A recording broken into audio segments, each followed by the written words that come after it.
Assalamualaikum. My name is Ahmad bin Muhammad Aslam. I study class 1A. My favorite was car.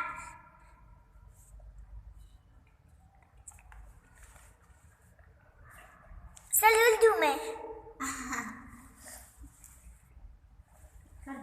ठीक है sir Urdu में अस्सलामुअलैकुम मेरा नाम मोहम्मद बिन मोहम्मद असलम मैं जमात अव्वल में पढ़ता हूँ।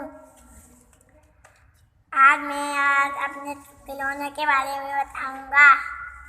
ये एक गेंद है, इसका रंग हरा है। मैं इससे बहुत खेलता हूँ, ये मुझे बहुत पसंद है। मैं इनको अपने दोस्तों को भी खिलाता हूँ, इनको अपने बहन भाइयों को भी खिलाता हूँ। शुक्रिया।